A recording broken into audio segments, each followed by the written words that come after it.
mama bandeko boye imalamu na émission na biso ensemble parlons-en. Ensemble parlons-en oyo ezali émission polémique te, ezali émission oyo ezali kozongisa biso na kati na nzela eza kopesa biso boyebi ezali kopesa biso mayele pwete tozonga na kati na bomoto na biso oyo tobongisa utakala eza na bamakambo mosusu toyebaka kosala oyo esengeli tosala te. Donc ensemble parlons-en ezali moko ya bémission oyo ezali kolobela makambo ya lolenge wana pwete tozonga na kati na nzela oyo bongo ezali présenté na ndeko na bino Angel Miezi, mama na bino, yaya na bino, leki na bino. Bandeko yambo yanga ya kobanda émission oyo nalingi naloba joyeux anniversaire na papa Simon Kimbangu Kiangani atako le 12 octobre leki. Mais nalingi quand même naloba yango parce que zali lokola devoir na biso bana ya Congo ko souhaiter na papa Simon Kimbangu Kiangani Oyazali, chef spirituel ya église Kimbangiste, tozali ko souhaiter joyeux anniversaire. En tout cas, tozaya ko pambola makoye baete tozali na papa Simon Kimbangu Kiangani na kati ya mboka na biso Congo. Et donc nangina loba merci na bayoyo bazali ko commenter ba émission na biso natanga ki commentaire moko na émission o na utaki ko sala avant émission oyo ce qui n'a se trompé numéro 156 ou 157. Donc nazala besoin ya ndeko akomela kingai azali no kimbangiste ndeko wana mais ayeba komona papa Simon Kimbangu koya kosekpisa ye. Alors ozana numéro de téléphone nanga na komela ki ona se ya commentaire na yo benganga na privé awa tozali na posa ya ba témoignage ya lolenge wana po totalisa monene ya papa Simon Kimbangu. Alors na tiaki numéro nanga téléphone na se ya commentaire na yo ou soit soki omoni ete omoni yango te na numéro na ba émission na nyonso na salaka na tiaka toujours numéro na ya téléphone bomoni ta na tiaka titre émission soki oke ko landela ndenge na komaka titre émission nanga au fini na titre émission et kopesa yo description ya émission boko kende komona numéro nanga eza na C ata yo pesinga témoignage na yo na koyeba kotanga kombo na yo te soki o permettre nga na tanga yango te.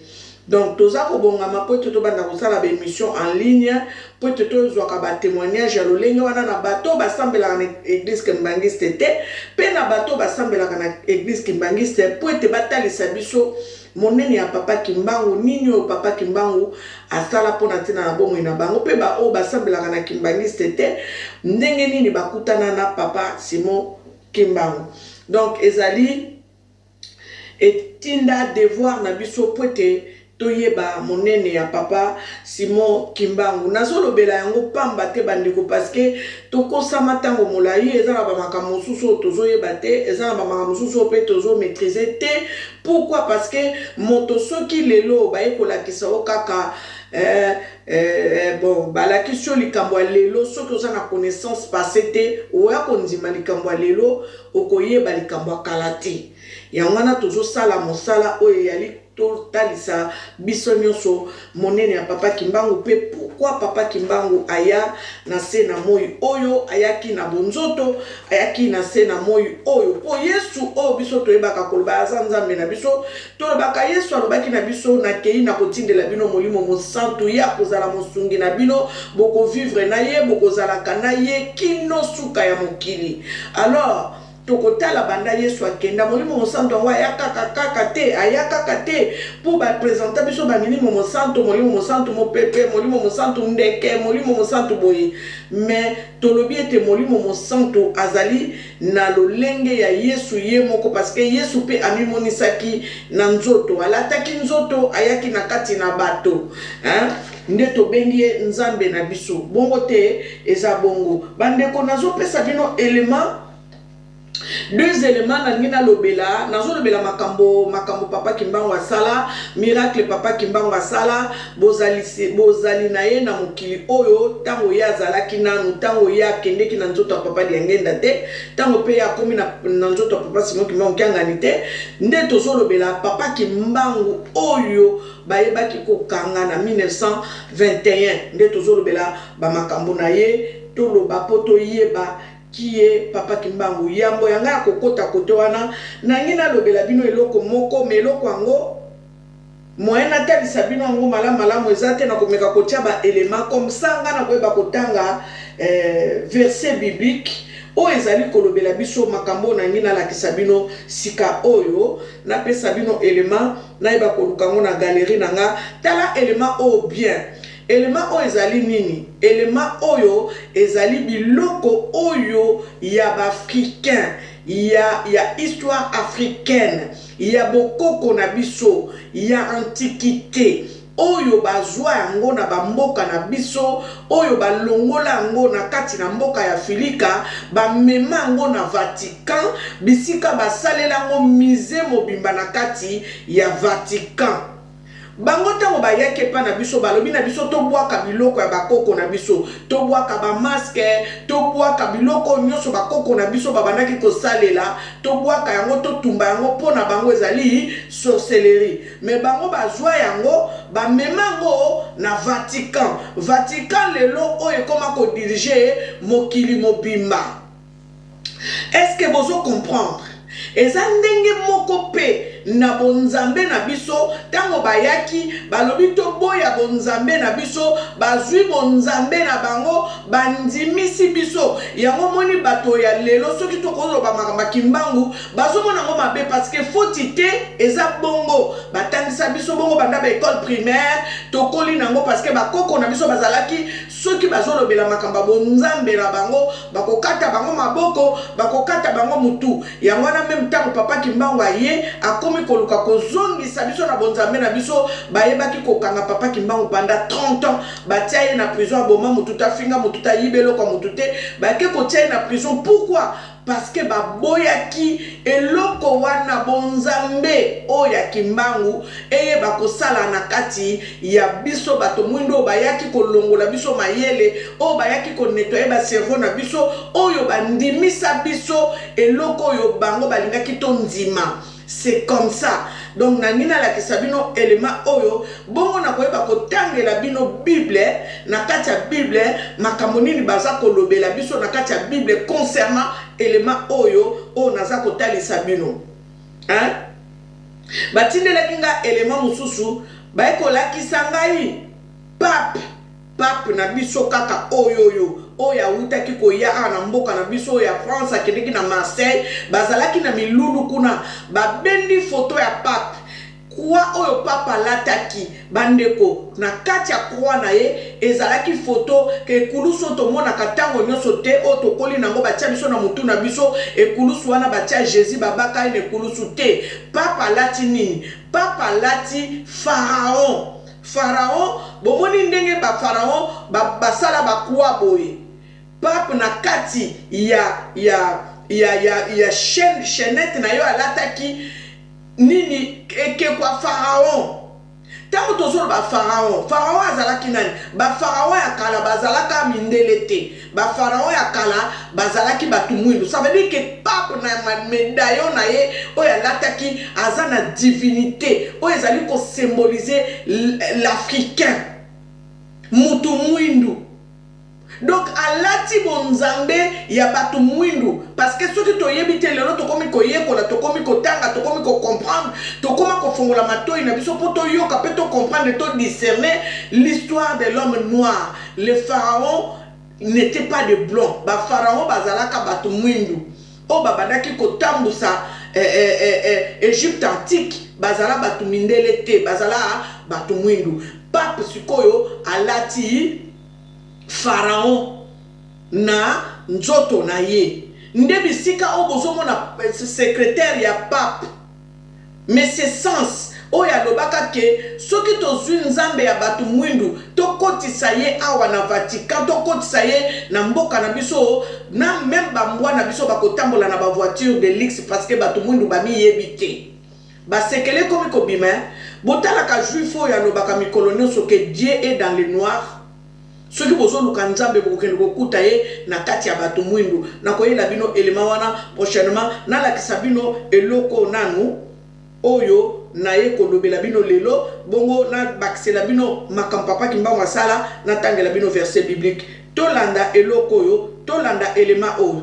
Vous allez aussi me parler de la chapelle Sixtine, mais vous allez certainement pas me parler de ça. Ça c'est quoi? C'est un musée africain au Vatican.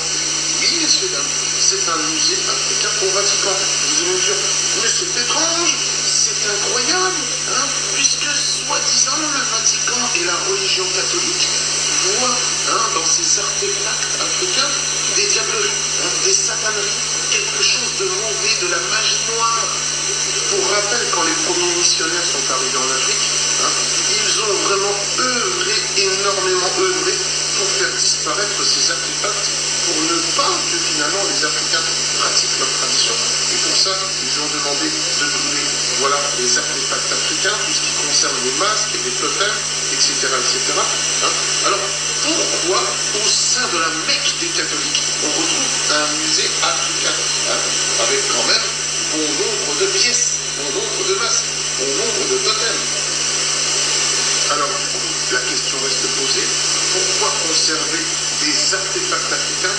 Pourquoi conserver des choses qui sont qualifiées de magie noire au sein même du Vatican?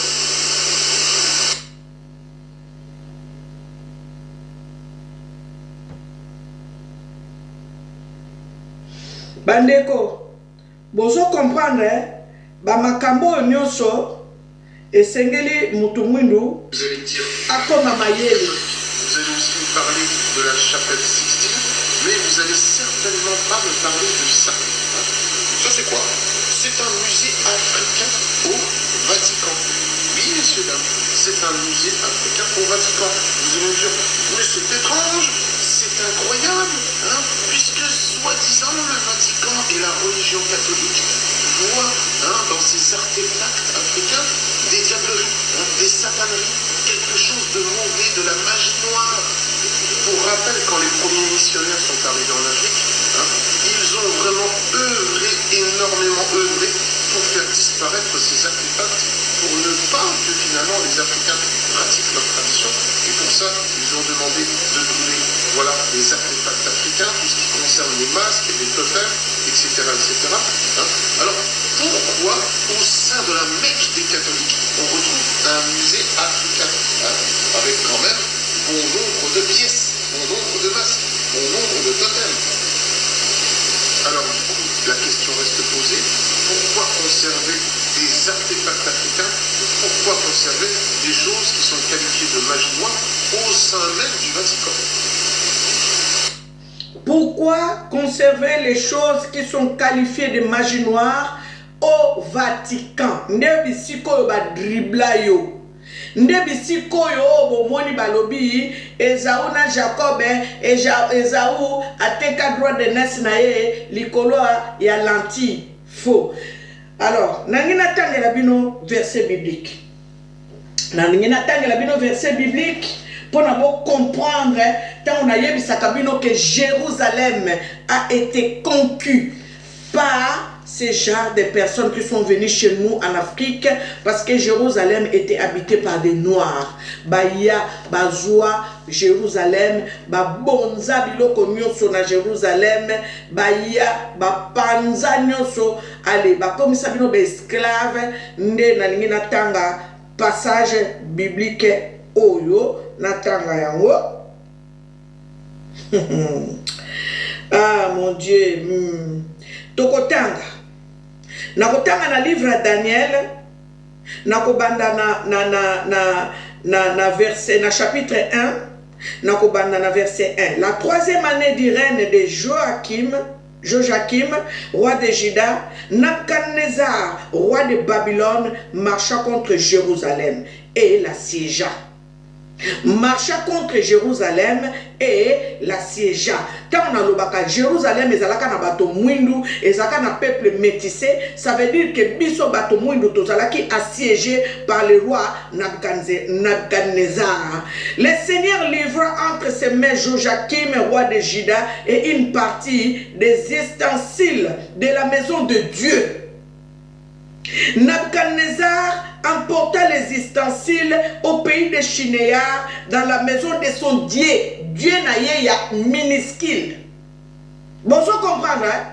Il mit dans la maison du trésor de son Dieu, Dieu minuscule, le roi donna l'ordre à Ashpenaz, chef des eunuques, d'amener quelques-uns des enfants d'Israël, des races royales ou de familles nobles, des jeunes garçons sans défaut corporel, beaux de figure, doués de sagesse, d'intelligence et d'instruction, capables de servir dans le palais du roi, à qui l'on enseignait les lettres et la langue des Chaldéens. Nakoma koloba mikolonioso, moni ba verset biblique ba te yabiso mikolonioso, mais les gens ne vont pas creuser dedans pour savoir. Mais le Jérusalem là, la nouvelle Jérusalem, l'ancienne Jérusalem était habitée par qui? Ba est ainsi la nani au roi Nabuchodonosor a mema na ndako ya Nzambe na ye.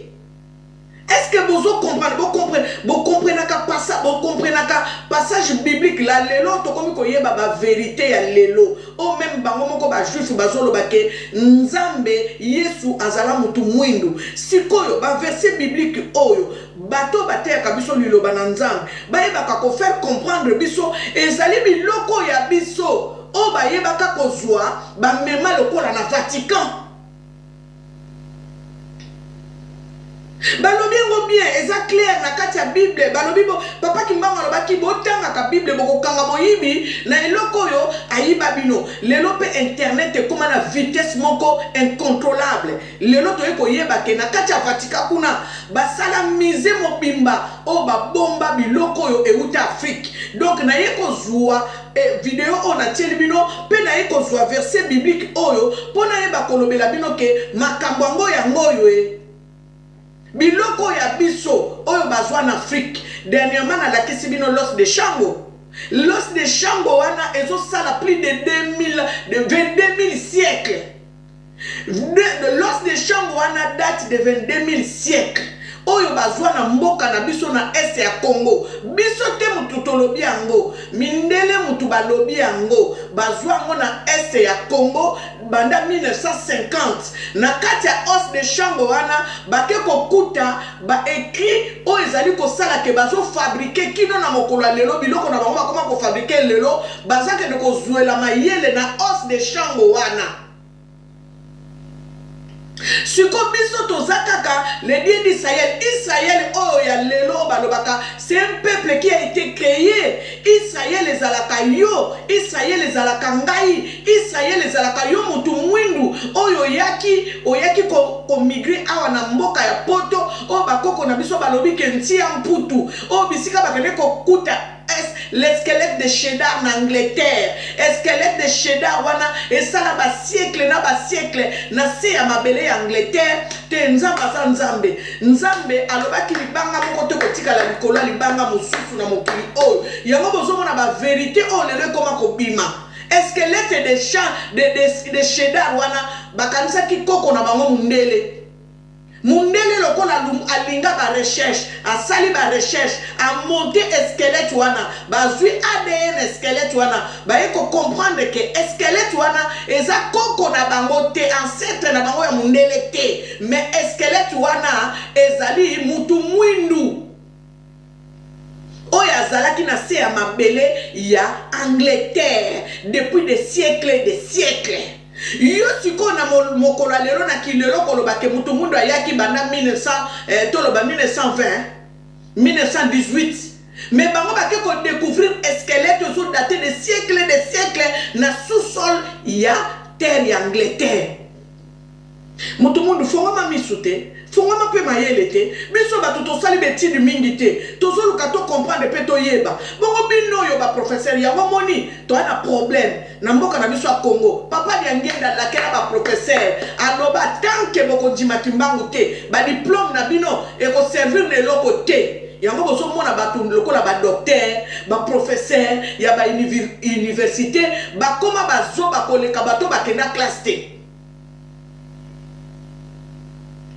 Bandeko makambo ya msusu na koma kofanda na tali na fandi na kanisinga bi nzamba pesi biso bomengo asopeli biso nyonso mais tozana mayele ya kosalela biloko bapesi biso te. Pourquoi? Parce que toyebi bonzambe na biso te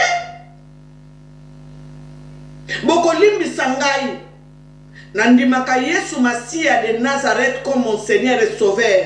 Mais le problème est que batu mingi na mituna bango bakanisaka Yesu azala mundele, Yesu azala na mboko yo baezo bunda bitumba kuna, nzoka nde Yesu azala ndeko na biso.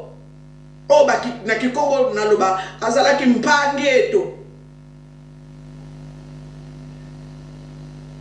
Azalaki moko ya biso. Mais pourquoi ba yebisa yo vérité te baloba na yo ke Yesu oyo to yala yo azalaki mutu mwindu? Pourquoi ba bomba vérité za na kati ya Bible? Boso comprendre ba vérité oyo ekomi kobima nango na mpwasa boke komona pape alati médaillon na ye soki nazwa yango na galerie nanga na kotiango na photo ya présentation émission. Papa lati médaille na ye ndenge bango ba catholique basalaka bazaka na bitinda kolata ba croix azui croix alati bazui Yesu babaka ne kulusu mais na kati ya médaille ya pape batia Yesu te oya bango balakisa biso batia ekeko ya Pharaon alinga maboko. Donc alati divinité oyo bango basambelaka o biso toyebaka te o babombela parce que na ba chambre tata moko boya alobaka na ba chambre haute na bango basambelaka Yesu ya mundelo balakisa ote bazalaka na Vierge Marie ya mutu mwindu bazalaka na Yesu ya mutu mwindu yango bomoni VP o bazana bitumba Poutine dernier matango mutu echofaki ye alobi bona bana ko bimisa ba sekele na bino malembe a déplier la biso déplier moko bo asotalisa biso Yesu ya mutu mwindu. Est-ce que vous comprenez ma camp? Yo mutu mwindo kanisaka ke mundelende na balangi na biso kututokoma ko wanga nango. Pourquoi? Parce que mundele boyebi balakisa bango ba langue de chaldéen boyoki balakisi bango ba langue de chaldéen tobosa na balangi na biso. Pourtant na balangi na biso il y a une puissance, il y a une énergie, même dans nos dialectes il y a une puissance qui communique avec la divinité. Donc ça veut dire que tant que lobaka to bonde la kana monoko mboka to bonde la kana monoko mboka bozo mona Russie a comme kotangisa bana na ye ba langue africaine parce que ba yebi que l'avenir c'est l'Afrique. Je vais vous mettre cette vidéo prochainement quand je vais faire la prochaine émission. Je vais vous mettre la vidéo où la Russie est en train d'apprendre à leurs enfants. La Russie est en train d'apprendre à ses enfants. Donc les enfants de la nation russe, basako yekola, ba langue africaine. Et parmi les langues africaines, Swahili les anakati. Bandeko, est-ce que vous avez la place pour que binom to welaka ayebola ba français te azana sala kerere ya français yo mundela ko yekola ba langue na yo bomoni place ba to beleba ko koma ba analphabète ndenge Traoré Ibrahim Traoré ya président Burkina Faso lobi ba to beleba ko koma ba analphabète parce que bozwa ba langue ya bato mususu bo tchali boso ba langue na bino bo koma ko yokela ngo soni boko koma ba analphabète biso to ko loba lingala to ko loba français pour na bato mususu pour se faire comprendre. Mais on n'a pas à être complexé, il y a la langue, il y a la paya. Il y a même ma musique, bozo la daba, koyemba lokola ba américain, ba boyemba lokola ba bozo bossa na culture na bino. Bozo bossa na culture na bino, c'est la honte. Et ça sonne.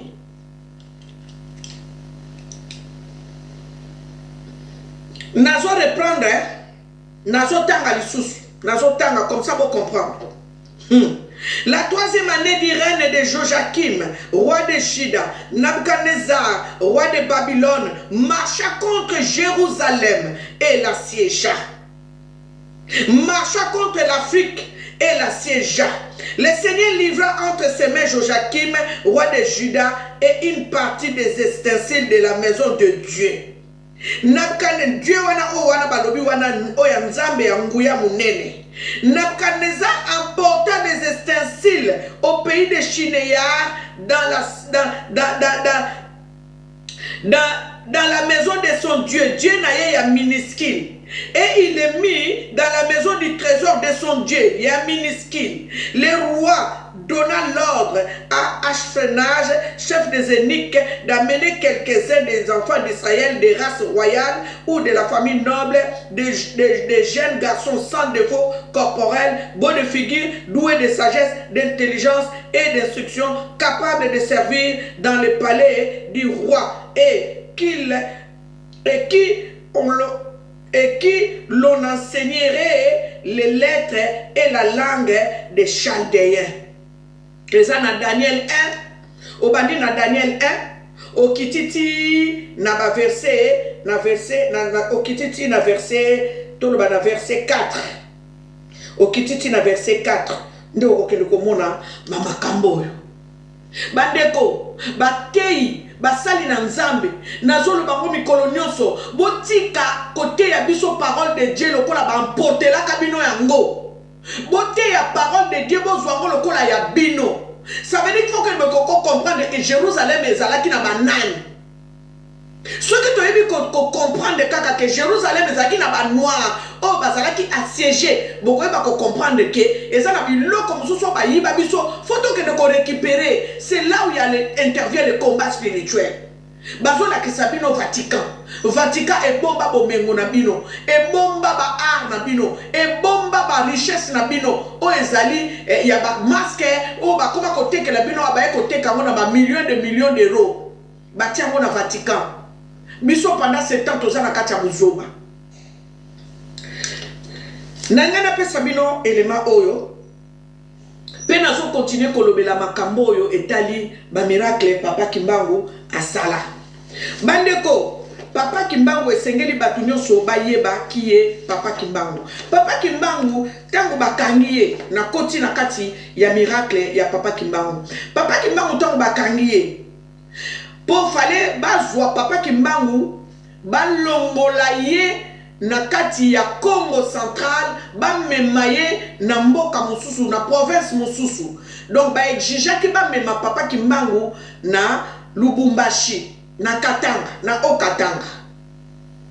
Pourquoi ba sala ki bongo? Parce que papa Kimbangu azalaki tellement na notoriété na niveau ya spirituel, batu mingi ba komaki kolanda ye. Il drainait les foules. Papa Kimbangu drainait les foules.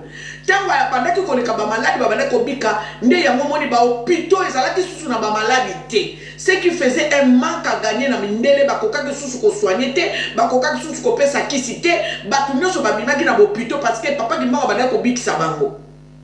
Alors, pour te ba créer ninité désordre te bango moko bazwaki papa Kimbangu balongolaki ye na mboka ya Congo central bamemaki ye na Okatanga, et même bamemaki ka papa Kimbangu te déportaki ba famille 37 000 familles ezalaki déportées. 37 000 familles bayebaki komema bango na bamboka seki ba déportaki bango soki oza mu Congo batinyo na Kasai soki nani bato nyonso babanda kolanda papa Kimbangu bazala déporté. Bato nyonso yango bomoni na kati ya temple na bango ya Nkamba basala 37 000 places na kati ya temple ya Nkamba eza na 37 000 places basala na kati ya temple wana. Pourquoi? Pour se souvenir de 37 000 familles déportées. Et il y a eu 150 000, si je ne me trompe pas, Batoba Koufa, Likolo, il y a papa Simon Kimbangu, parce que Babadeko l'a papa Simon Kimbangu. Donc fallait bazwa papa Simon Kimbangu ba longola ye na mboka Congo central pour na ko créer emetite ba longola ke ba memie na katia Okatanga. Mais na katia Okatanga c'est un grand secret. Pourquoi? Parce que Lubumbashi ce que totanga on a ki Congo et la kisi Lubumbansi, ça veut dire que Bobomba Mboka. Papa Kimbangu a kende kineti kuna na katia Okatanga pour être à protéger Mokili, pour être à protéger nation. Donc Yangwana et ça qui n'a pas hasard. Te bango ba kanza qui peut-être banga va faire souffrir Papa Kimbangu kolongola ye na contre natal na eba memaye na contre mususu pour na ko faire souffrir. Non, c'était dans le plan divin. Donc, avant même ma papa Kimbangu, parce que papa Kimbangu bazwa qui est dans Banzangungu, bazwa qui batia qui banga ba memaye batia na train, ba kende na ye, pour te ba kende kozwa ba masuwa, ba faire traverser ti ba memaye kuna na mboka ya Okatanga. Papa Kimbangu akenda na avion te, akenda na ba train na ba mai, à traverser Mokili, en fait Congo, à traverser kango na ba train na ba mai. Alors, avant de me mailler, babengaki mokumbi locomotive, mokumbi train, o azalaki balobi sénégalais. Balobi ba démarrer ba kende. Balobi train boya ko démarrer. Volume ici. Train boya ko démarrer. Mindele bakanisaki lokola za mutu mwindu azo sala bango ba G. Bazui belge moko ba pesi a démarrer train ba kende.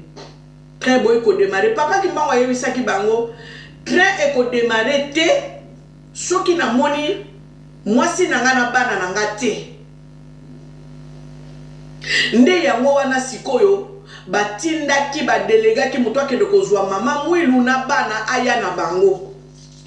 Tango bango bayaki mama mwilu ayebisa mundelo akendeki kozwa ya lobi nakoya kende na nakoya mundela zalaki na mutuka melikaba ko kamwa mama mwilu akoma na Mbanzangungu avant que mundele wana koma na azonga na Mbanzangungu. Sous quelle onction? Tango mama mwilu akomi na bana nde papa Kimbangu asololi na bana na ye nde train baki ko démarrer. Bolimbisi, Benedi, s'il te plaît. Bolimbisi, parce que moi, je suis à la télé dans le salon. Les autres dérangent mon cœur. Tu peux arrêter ton son, s'il te plaît, parce que ça me dérange. Comment ça se fait? Tu sais que je suis en train de travailler. Donc voilà, Nangana Loba. Papa Kimbangu a arrêté qui déjà très démarré te. Nde train baki ko démarrer. Papa Kimbangu a kende qui appelle ça qui instruction na mbana pe na mama mwilu bazonga ki train démarraki. Sous quelle onction Papa Kimbangu a koka ki ko retenir train et démarrer te. Basali ata o ba pongisa o ba réparer loko moko boy baki ba réparer pour train démarrer te train et baki ko démarrer sous pouvoir ya Papa Kimbangu arrêta qui train sous contrôle na ye train boy ko démarrer peta wa pesi mitindo train démarrer train et baki ko démarrer nakolo bana bino avant bakanga Papa Kimbangu babandaka ko luka ye babandaka ko mona yete. Tangu ere kokaki andima bakanga ye ayebisi pe bato babandaki kotambola na ye alobi na bango lelo bakokanga ngai. Donc il s'est donné, il s'est livré lui-même. Yemoko ami pesaki na maboko ya l'État, ami pesaki na maboko ya ba Belge. Nde bayebaki kozwa ye bakendeki ne tango na ye eyebaki kosoni. Alors tango bakei nazo tangela bino na kokoka ko classer ba miracle te nazo tangela bino ba quelque fait. Tango bakei ba memi Papa Kimbangu batie na masuwa bakei bazo kende bakei bakomi na mboka moko o babengi Bukama. Na Bukama kuna balobi kota Kamina. Eza ba kota Kamina. Eza pembeni ya bakamina.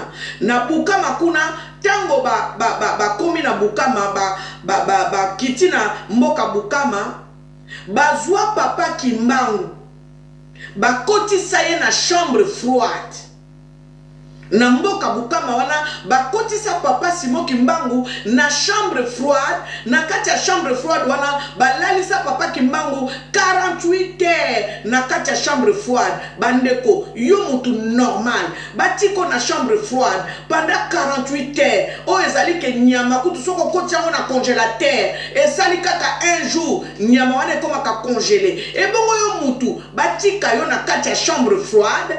Allez, 48 heures après baya kopimisa yo pona bango bakansaki malili wana ekoboma papa Kimbangu na mboka ya Bukama. Baya bafongola chambre froide bamona papa Kimbangu abima. Papa Kimbangu alobi na bango merci ndenge botiaki nga esika oyo place yango penza en tout cas climat kitoko na sepeli vraiment merci mingi.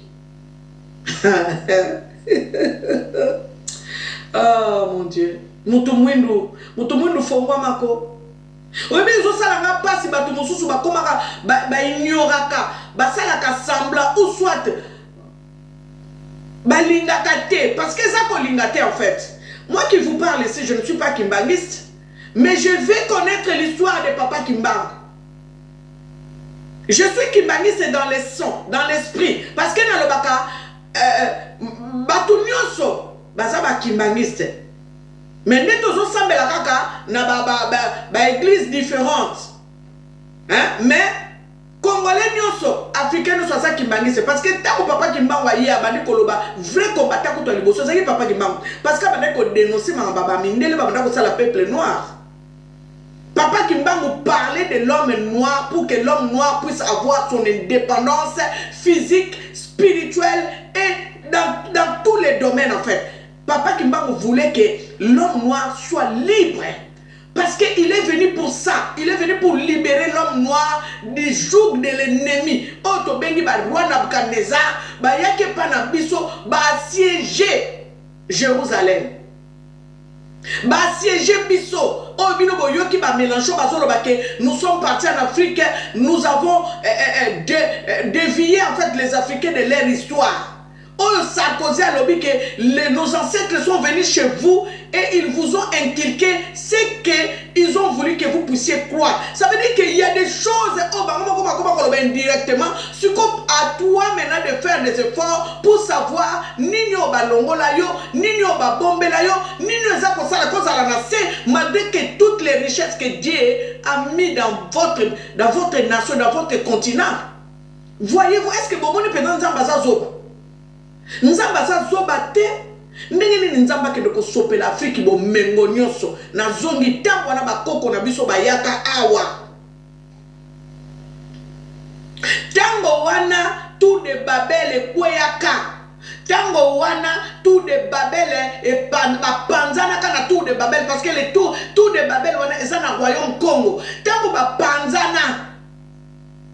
Ale moto na moto lukanzela na wako kende moto na moto lukanzela na wako kende nde ba koko na biso ba ancêtre na biso ya plus de siècles ba migraka awa na poto tango siko ba monike awa te ba bandi siko kozonga nde sala ke ba zonga na kati ya mboka na bango Afrique nde babenga awanti ya mputu donc mboka bobola eza ne lokote siko moto yo azalaki na mayele ya mabe oya yelaka yo na baterre na yo oya lakisaka yo munduki abangisaki yo nde salaki ete ayeba ko gagner a siéger Jérusalem ayeba ko longola yo na kibonzambe na yo po ayebaki ozanani mais yo lelo koma olio yeba passé na yo olingi ko yeba lelo na lobi yeba na passé na yo po yako yeba lobi na yo parce que ce que yebi passé na yo te oko gérer lobi na yo te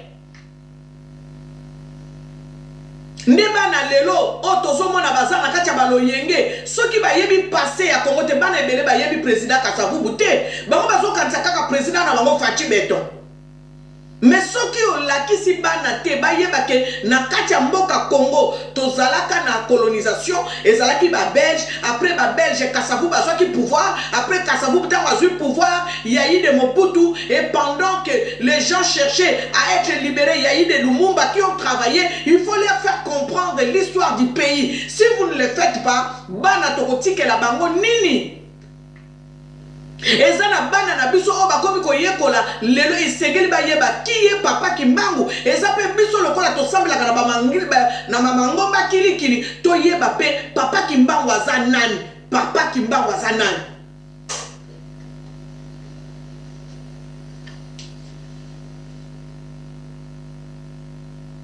Nani azana makoki ya kosekwisa mutu bandeko bokolimbisanga ba chrétien o boyebinga mama Jalimiezi na yemba diamant brut na yemba la femme sage na yemba Jésus la lumière du monde na yemba yaya ndenge tosolo baboye ndenge tosolo bokolimbisanga nani ayebiki papa Kimbangu bandeko sengeli to yeba et sengeli to yeba parce que ça fait partie de notre histoire. Histoire, bomba kango précieusement. Bon, les lots tokoma ba malheureux pourquoi? Parce que tu as une histoire na bisoté. Tokoma ba malheureux pourquoi? Parce que on nous a pas transmis l'histoire. Ba to muso so retourner, ba ebi kim pa vite até. Ba ba ebi kim pa vite até, mais ba yebi Jeanne d'Arc, oya wana poto. Mais qui va vite à bayebi été bozo mona lo lenge ni toza na buzoba biso bato mwindu toza na buzoba donc toza ba complexé na niveau moko na yebite ya moni Afrique so kende liboso te bato mususu soko lobeli Kimbangu ndenge na koma ko lobela Kimbangu boy ah mama jala bonga bato mususu to bayinanga pourquoi parce que na lobela Kimbangu nzambe justifier ngai soki makambo na lobelaka eza pona yo na motu ya te yo kamawa mais na lingi kaka toza na connaissance wana il faut za na connaissance eza neti batu mususu baboya combat spirituel pourquoi parce que na sambela na église moko songolo kuna yaya zwa eloko na parce que eza na kati ya Bible c'est biblique. Kimbangu est biblique. C'est parce que nous ne lisons pas la Bible, toto que nous connaissons la vérité. Kimbangu aza biblique. Na koye la bino mkomsu verset o eza kolobela Kimbangu o bino boboyaka. Kimbangu aza biblique. Mais to yebite parce que ba bombela biso vérité, ba voilà. Yango moni papa Kimbangu baki botanga ka Bible, boko kanga moyibi ne lokoyo ayiba bino. Kimbangu a été écrit dans la Bible, mais faut que nous koluka versango oyeba sikoyo place ba komanga kamba Kimbangu. Yango na lobaka mikolo noso tango sambelaka kotaka na chambre na yo lobaka nzambe molimo mo santo lakisanga Kimbangu aza nani.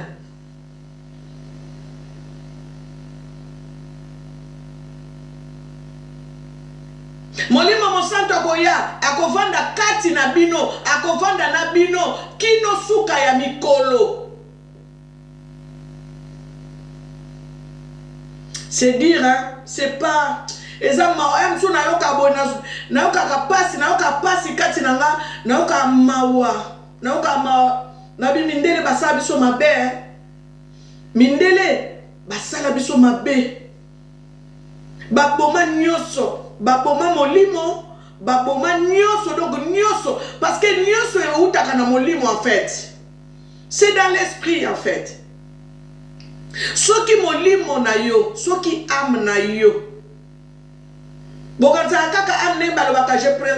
je souhaite que tu prospères à tous égards comme prospère l'état de ton âme. Si ton âme n'est pas nourrie, si ton âme n'est pas ressourcée, si ton âme n'est pas attachée au cep, comme nous sommes les sarments, nous devons nous attacher au cep.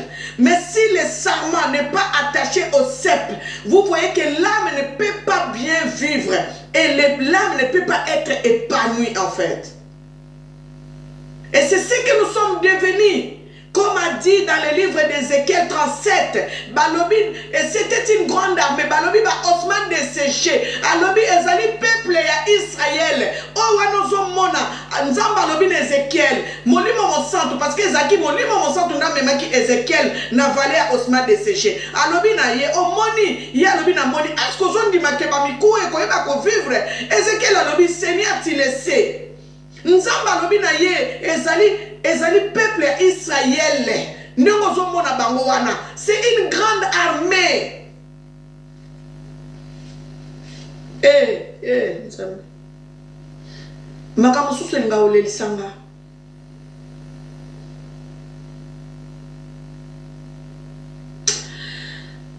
Seigneur.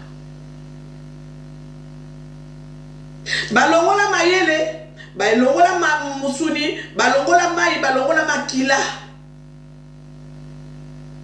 Molimo Monsanto alobi na Ezekiel. Ezekiel, souffle. Esengeli mon pépé. Il y a 80 ça va Ézéchiel. Ézéchiel, souffle. Et Seigneur mon pépé. Il y a 80 ça va dire où tu dans les 80. Bisiko biso to palangana. To zongi samayele. Bisiko to uta to panyanya. Et ça dans la Bible de Balobi, n'est to zala dispersé. Mon peuple qui a été dispersé. Bisiko bakenda bakoma kotuna kasi peuple nzamba tutela katolo bango wanate et pas na bango ndenge nzamba baka o eza peuple na ye. Bible ya mozindo so comme tanga ba passage wana et au peso révolte moko spirituel. Peuple nzamba tutela kitolo bango wana te on nzamba tutela kitolo bana Jérusalem. Entre temps bazo ba Jérusalem ezalaka assiégé. Jérusalem ezalaki na batu mwindu. Nzambe atutela kibino tolo.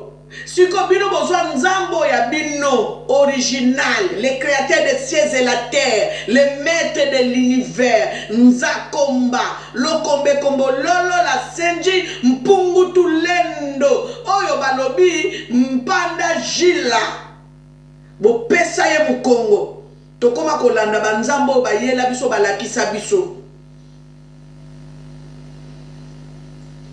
L'homme noir, tu dois te chercher. Vous connaîtrez la vérité et la vérité vous affranchira. Aujourd'hui, je vais m'arrêter par ici. Pour un miracle, il y a papa Simon Kimbangu, Bandeko, Nalobi, Eza Pasipe Mawanako Sukisa Awa, Natalaki, le 12 octobre, Natalaki, anniversaire, il y a papa Simon Kimbangu Kiangani. Oh, yo papa Kimbangu Alobaki ke, Nakobota Makasu na 1918, papa de Angenda Yaki, Nakobota Makasu na 1951. Tant bati bana nanga basi na maoba kuzana bazemi. Oya kobota mwana mobali zanga wana nde na zongi na nzoto ya mwana wana. Ça veut dire que papa Simon Kimbangu Kiangani, pardon, ce qui te landi maloba ya papa Simon Kimbangu, c'est lui-même Simon Kimbangu en fait. Suko anniversaire na ye, tomoni bato bikolo na bikolo mindele ba uti partout ba Amérique, ba uti biso na confession religieuse ya a Congo. Est-ce que bato ba kendeki pona kaka ko honorer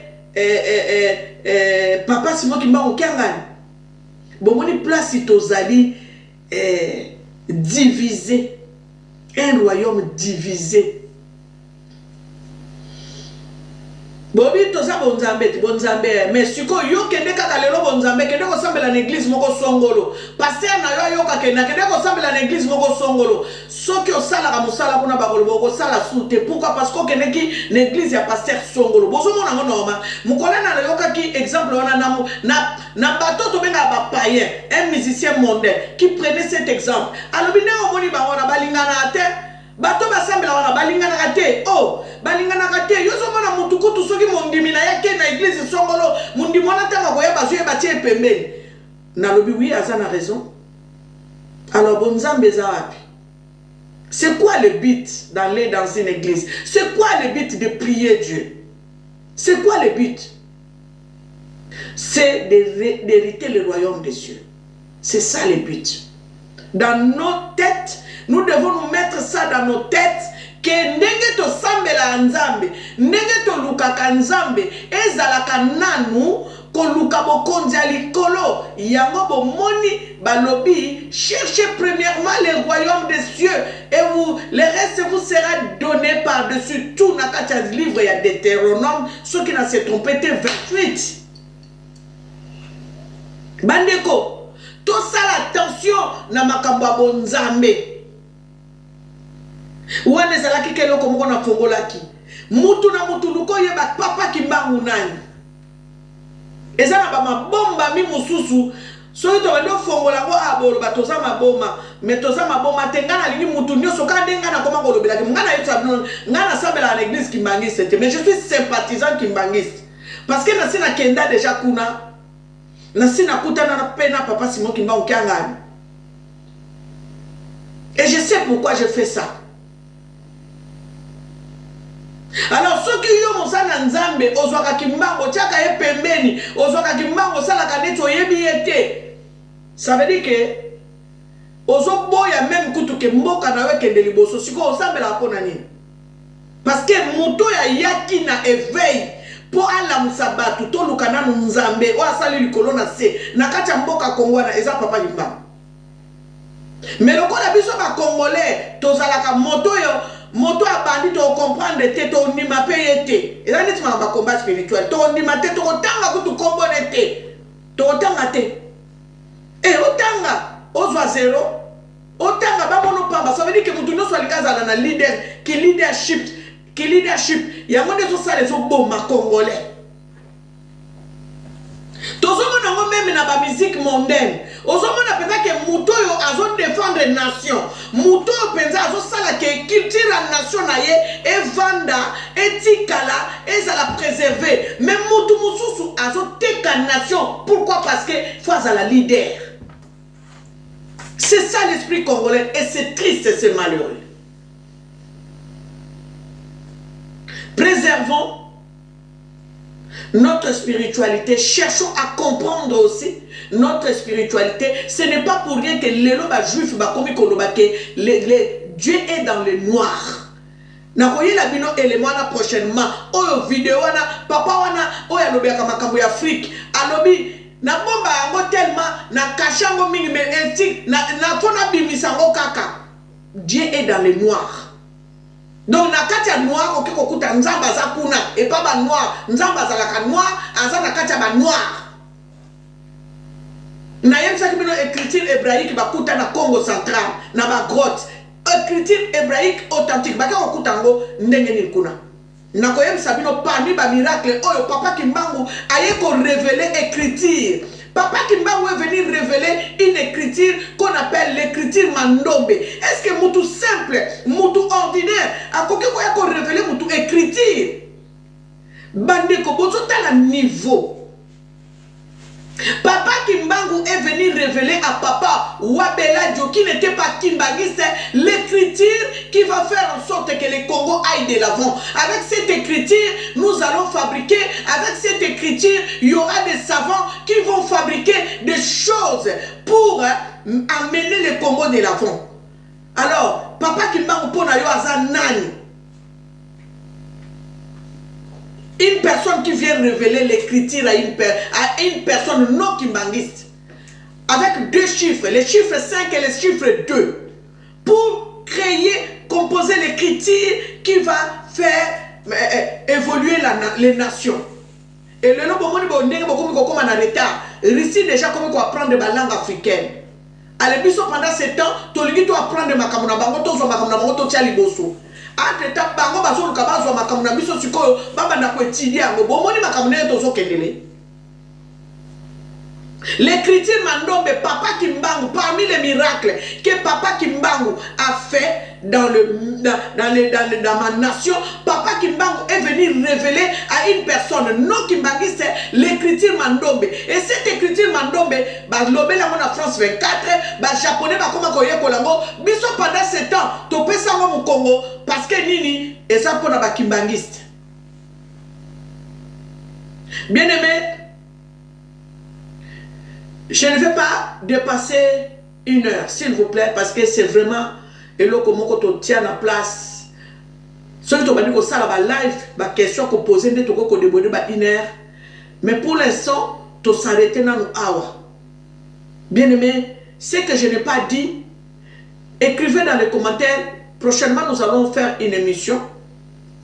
Et la personne qui m'a écrit que Papa Kimbangu l'a ressuscité d'entre les morts, Benganga personnellement, Toeba Kosola, émission est anonyme, n'a pas comme on te menangina yeba lo lenge ni yawele kelaki. Ba ope bazara ba témoignage à Papa Kimbangu, ba kutana na Papa Kimbangu, ba solana na Papa Kimbangu, ba Kimbangu ba non Kimbangu, bo Benganga poto ba ko pesa ba témoignage na ba yeba qui est Papa Kimbangu. Yewana kaka Papa Simon Kimbangu kangani. Donc voilà, je vous dis merci de me prêter votre attention et partagez cette émission, aimez l'émission. N'oubliez pas surtout d'aimer, commenter. Et vraiment, nous allons nous revoir à la prochaine. Que l'Éternel est Dieu Tout-Puissant, Pungutulendo, Nzambia Pungutulendo, Nzakomba, puisse vous bénir abondamment. Nzambe ya pambola bino ya koleka.